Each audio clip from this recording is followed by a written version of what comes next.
அந்த நோட்டீஸை படிச்சவனே நான் எல்லாத்தையும் விளக்கத்தையும் நான் உன்னை முபாலாம் கூப்பிடலப்பா, விவாதத்துக்கு தான் கூப்பிடுறேன், விவாதம் தான் நிரூபிப்போம், நீனா தான் கூப்பிட்டு இருக்கிற, நீனா கூப்பிட்டதுனால நான் பின்வாங்கினேன்னு சொன்னா நான் ஏத்திருக்கிற தௌஹீத் தப்புன்னு நீ மக்கள்கிட்ட கொண்டு போயிருவ. மக்கள்கிட்ட அந்த கருத்து போகக்கூடாதுங்கிறதுக்காக நான் இதை ஒத்துக்கிறேன், நாங்க இந்த மாதிரி இருக்கு நாங்களா கூப்பிட மாட்டோம், மக்கள்கிட்ட இந்த தவறான கருத்து போகக்கூடாதுங்கிறதுக்காக நான் ஒத்துக்கிறேன்னு சொல்லி மேடையில வச்சு ஏத்துக்கிட்டேன். ஏத்துக்கிட்டா அவன் எதிர்பார்க்கல, இப்படி ஏத்துக்கணும் எல்லா பேரும் கேட்டோம், ஒத்து மாட்ட மாட்டான்னு ஓடிட்டு இருந்தான். புண்டாட்டி புள்ளையோட வரணும் சின்ன விஷயமா, அதனால பயந்துட்டு வரமாட்டாங்கன்னு நினைச்சுக்கிட்டும் கேட்டுவிட்டான். நம்ம சரின்ற உடனே ஆள் விளவெழுத்து போய் நம்ம ஆளுக்கு இந்த 10-15 பேர் விரட்டி எப்போ வச்சுக்கிறீங்க தேதியை சொல்லுங்க அழைச்சிட்டு வரணும்னா இந்தா தர்றான் அந்த தர்றான் இந்த தர்றேன்னு சொல்லி இழுத்து அடிக்கிறான். ஓடுது மாச கணக்கு ஓடுகிறது. ஆனா சில விஷயங்களை கண்காணிச்சிட்டு இருக்கிறான். அப்பதான் என்னுடைய மனைவிக்கு 2வது குழந்தை பிறந்து 4 நாள் ஆகுது.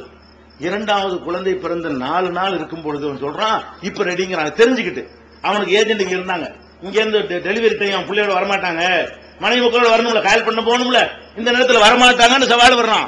என்ன சொல்றான், டேட்டை கொடுத்து விட்டான். எந்த டேட்டு, இப்ப 4 பிரசவித்து 4வது நாள். இப்ப உள்ள ரோடு ஈசிஆர் ரோடுலாம் இப்ப கிடையாது, நல்லா யாகம் பண்ணி எந்த காய பண்ண போறான் எப்படின்னு பாத்துக்கிறேன். குண்டு முழியமான ரோடு, அதுல வந்து பிரசவிச்ச பச்சை உடம்புக்காரியை கூட்டிட்டு போக முடியுமா? அந்த மாதிரி சவால் விட்டுட்டு 6 மாசம் வரைக்கும் ஓடி ஒளிஞ்சிட்டு நம்ம வரமாட்டோம் சொன்னார்ல, பெருநாள் அன்னைக்கு விவாதம் கூட வரமாட்டாங்க. அந்த மாதிரி 5ஆம் தேதிக்கு வா, பெருநாளைக்கு எவன் வருவான், பெருநாளைக்கு பயன் பண்ண போவானா, ஊர்ல சந்தோஷமா இருப்பானா, விவாத பந்தத்துக்கு போவானா, இந்த கிறுக்கணும் சில பேர் தெரிஞ்சு வச்சிருப்பாங்க. இந்த நாள்ல கூட வரமாட்டாங்க, அவங்களுக்கு வேற ஒரு வேலை முக்கியமா இருக்கும். அந்த மாதிரி இந்த ஆள் என்ன பண்ணா, இந்த டயத்துல கூப்பிட்டா வரமாட்டான்னு நினைத்து கொண்டு அந்த டேட்ல சரின்ட்டானுவ எனக்கு போன போடுறாங்க. ஒத்துக்கிட்டான் வர சொல்லி என்னங்க பண்ணணும், இந்த மாதிரி டெலிவரி டைம் டெலிவரி ஆகி 4 நாள் தான், பரவாயில்ல நான் வர்றேன், அதை பத்தி பிரச்சனை இல்ல. காரை எடுத்துக்கிட்டு நானும் 4 வயசு என் பிள்ளையும் 4 நாள் குழந்தைங்க என் மனைவிமா காயல்பட்டினம் போய் இதுல எவன் பொய்யனும் அல்லாஹ்வுடைய சாபம் அவனுக்கு இறங்கட்டும் சொன்ன பிறகு அல்லாஹ் அதுக்கே நாங்க பிரிவாங்க. எதுக்கு பாருங்க, ஏன் நான் பயப்படணும், என்னுடைய அல்லாஹ் என்னோட இருக்கிறான், நாங்கள் எந்த இறைவனை நம்புகிறோமோ அந்த கொள்கை ஜெயிக்கும். இன்னைக்கு யாரு என்னோட முபாலா கூட்டம் பேரு என்ன உங்களுக்கு தெரியாது, நான் சொன்னதப்ப தெரியும். என்னை முபாலா கூப்பிட்டான அவன் யார் என்ற பேரு உங்கள முக்காவாசி பேருக்கு தெரியாது. அந்த அளவுக்கு அல்ல அட்ரஸ் இல்லாம இன்ன ஷானியக ஹுவல் அபுதர், உன்னுடைய எதிரிதான் முகவரி எட்டு போவான் அல்லாஹ் சொன்னானே ரசூலுல்லாஹ் பார்த்து. அந்த மாதிரி நினையாபுரத்தில் அல்லாஹ் என்ன பண்றான், இந்த ஷிர்க் செஞ்சவன் யாரோ அவனை சீன விட்டாக்கி விட்டு தௌஹீத் கொள்கை அன்னையிலிருந்து அல்லாஹ் மேலோங்கிட்டே செஞ்சுட்டு இருக்கான், மேலோங்கி வளர்ந்துகிட்டே இருக்கிறது. அப்ப என்ன வழங்கனே, குர்ஆன் ஹதீஸ் தான் என்கிற கொள்கையில நம்ம உறுதியா இருக்கணும். எந்த உருட்டல் மிரட்டல் எதுக்கும் வந்தக்கூடாது. முபாகலமா அப்படிமா இப்படிமா வேத்துக்கு ஒரு சண்டைக்கு வரையாமா எல்லாத்துக்கும் வாடா எதா இருந்தாலும் வா என்று நிக்கிறவன் தான் தௌஹீத்வாதிங்க. அவனுக்கு அவன் கொள்கையில் அப்படி உறுதி இருக்கணும். நம்ம எந்த கொள்கை ஏற்றிருக்கிறோமோ இந்த கொள்கை 100% சரி, இதுதான் அல்லாஹ்வால் ஒப்புக்கொள்ளப்பட்ட மார்க்கம். அல்லாஹ்வால் ஒப்புக்கொள்ள மார்க்கத்தில் நான் இருக்கும் பொழுது நான் எவனுக்கு பயப்பட தேவையில்லை. ஊருக்கு பயப்பட மாட்டேன், உலகத்துக்கு பயப்பட மாட்டேன், ஒட்டுமொத்த சமுதாயத்தை கொண்டாந்து நிப்பாட்டு பயப்பட மாட்டேன், ஒரு ராணுவத்தை கொண்டு நிப்பாட்டு அப்படிங்கிற நெஞ்சுரத்தோட இந்த ஜமாத்தை இன்றைக்கும் செயல்படுகிற காரணத்தினாலதான், இங்க உள்ள ஒவ்வொரு உலமாவும் அந்த மாதிரி உறுதியாக செயல்படுகிற காரணத்தினாலதான் இந்த ஜமாத்து வந்து தமிழகத்திலே மிகப்பெரிய சக்தியாக மற்றவர்கள்லாம் பார்த்து வியப்படையக்கூடிய ஒரு மாபெரும் மக்கள் சக்தியாக இன்னைக்கு என்ன செய்யறது, காட்சியளிக்கிறத பாக்குறீங்க. இப்படி அவர்களை எல்லாரையும் நம்முடைய விவாத களங்களை சந்தித்திருக்கிறோம்.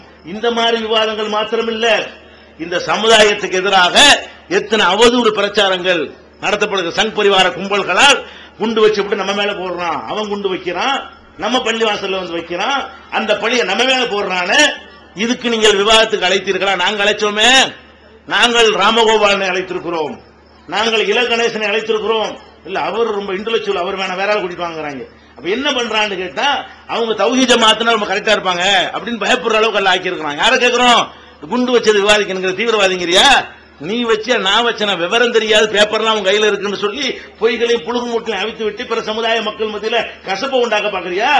இங்க வாடா ஒவ்வொரு குண்டையும் யாரு வச்சான்னு டிக்ளேர் பண்ணி சொல்லுவோம், ஆதாரத்தோடு வர்றியா அப்படின்னு. குண்டு வச்சது யாருன்னு விவாதத்துக்கு வாடா மாட்டேங்கிறான். பாபர் மசூதி வந்து கோயிலா இருந்துச்சு, அதை இடிச்சு விட்டு பாபர் பள்ளிவாசல கட்டினார்னு சொல்லிய மீடியாவில் சொல்லிய முன்னாடி சொல்ல வர்றியா? எங்க ஜமாத்து முன்னாடி விவாதிக்க வர்றியான்னு சொல்லி அதை கேட்ட வந்தாங்க. இப்பவும் சேலஞ்ச், இப்பவும் சவால், இப்பவும் அந்த மாதிரி சங் பரிவார கும்பல் நாங்க தான் தீவிரவாதிங்கிறியா? யார் தீவிரவாதி விவாதம் பண்ணுவோமா? நாங்க தான் குண்டு வச்சோங்கிறியா? யார் குண்டு வச்சான்னு விவாதம் பண்ணுவோமா? பள்ளிவாசலை இடிச்சு கோயிலை இடிச்சு ஆண்டு இடிச்சு பள்ளிவாசல் கட்டினாங்கறியா? அது உண்மையா பொய்யான்னு விவாதிப்போமா? இன்றைக்கு வரைக்கும் மார்க்க விஷயங்கள் மாத்திரமல்ல, சமுதாயத்திற்கு எதிராக சுமத்தப்படுகிற களங்கங்களா இருந்தாலும் வாடா பேசிக்கிறோம் கேட்கிற ஒரு இயக்கம் இருக்குதா? இல்ல. போஸ்டர் அடிச்சு ஒட்டலாம், யாரும் வேண்டாம் ஒட்டலாம், ராமகோபாலை கைது செய்ய போதுமா? இது அது நடவடிக்கை. அதுக்கு வேண்டாம் நீங்க ஆளுக்கு இருப்பீங்க. நேருக்கு நேர் நின்று சந்தித்து விவாத களத்தில் சந்திக்க நம்ம தயாரா இருக்கிறோமா? இந்த ஜமாத்து எப்பவும் தயாரா இருக்குது. நாங்க தான் இன்னைக்கு கூப்பிட்டு இருக்கிறோம். இப்பவும் அறைகோல சொல்றேன், அத்துமானிய வேண்டாலும் கொண்டு வா. இந்த ஜமாத்து வாதத்திலே அவர்களை முறியடிக்குமே நாம சத்தியத்தில் இருக்கிறோம், நாம அசத்தியத்தில் இருக்கல. ராமகோபாலன் நேரடியாக ஏஎஸ் அலாவுதீன் அவர்கள் நீங்க இவ்வளவு பேசுறீங்களே, இதை எங்க ஜமாத்தோட நேரடி வாதத்துக்கு நீங்க வர்றீங்களான்னு கேட்ட பொழுது மாட்டேன் பின்வாங்கி ஓடி இருக்கிறார். ரெக்கார்டோட வின் டிவியில ரெக்கார்டு செய்யப்பட்டிருக்கிறது, பின்வாங்கி ஓடி இருக்கு. எதுக்கு சொல்றோம்? அப்ப இந்த சமுதாயத்தின் மீது களங்கம் சுமத்த வந்தா கூட நம்ம தான் களத்தில் நிற்க வேண்டியிருக்கிறது. இப்படி எந்த ஒரு விஷயமா இருந்தாலும் பருந்துகள் தெரிந்து குஞ்சுகளை காப்பாற்றுறதுக்கு தாய்க்கோழி எந்த மாதிரி பாடுபடுமோ அந்த மாதிரி இந்த மார்க்கம், இந்த குர்ஆன், இந்த சமுதாயம், இந்த சமுதாயத்தினுடைய மானம், இந்த சமுதாயத்தின் பெண்கள், இந்த சமுதாய மார்க்கத்தினுடைய கொள்கை எதுக்கு எதிராக பாய்ந்து பிராண்ட வந்தாலும் தாய்க்கோழிகளாக அவர்களை எதிர்த்து நிற்கக்கூடிய ஒரு சமுதாயமாக, ஒரு இயக்கமாக, ஒரு ஜமாத்தாக அல்லாஹ் இந்த தமிழ்நாடு தௌஹீத் ஜமாத்தை நமக்கு ஆக்கியிருக்கிறான். நல்லா ஞாபகத்தில் வைத்துக் கொள்ள வேண்டும். இதெல்லாம் யாராவது செஞ்சார்களான்னு பார்க்க வேண்டும். அதே மாதிரி ஒரு கொள்கையை எடுத்து வைக்கிறோம், இதுல எல்லாரும் விலை போயிருவார்கள். எதுல விலை போயிருவாங்க? இப்ப நாங்க பேசுறோம், மக்கள் கூடுறாங்க, ஒரு ஜமாத் உருவாகுது, ஜமாத்தை நோக்கி மக்கள் பெரிய அளவில் திரள்றாங்க. இப்படி திரளும் பொழுதெல்லாம் என்ன உலகத்தில் நடக்கும்? நீங்க என்ன பார்த்தீர்கள்? மக்கள் திரளும் பொழுது என்ன ரிசல்ட் வரும்? அந்த கூட்டத்தை பார்த்த உடனே நமக்கு இவ்வளவு கூட்டம் வருது அப்படி அவளுக்கு வந்து நினைச்சுக்கிறான். அல்லாஹ் வந்து அந்த சத்தியத்துக்காக தந்தான், அந்த உண்மைக்காக தந்தான், அந்த நேர்மைக்காக இந்த மக்களை கொண்டாந்து சேர்த்திருக்கிறான், நமக்காக இல்லைன்னு விளங்குறது கிடையாது. சைத்தான் எப்படி போடுவான்? நீ சாதாரண ஆளாப்பா, உங்க ஜமாத்து சின்ன ஜமாத்தாகுவார், கண்ணு கட்டிய இப்போ தான் கண்ணு கட்டிய தூரம் இருக்குது. ஒரு சின்ன ஊர்ல போடக்கூடிய ஒரு கூட்டம் கண்ணு கட்டிய தூரம் இருக்கிறது.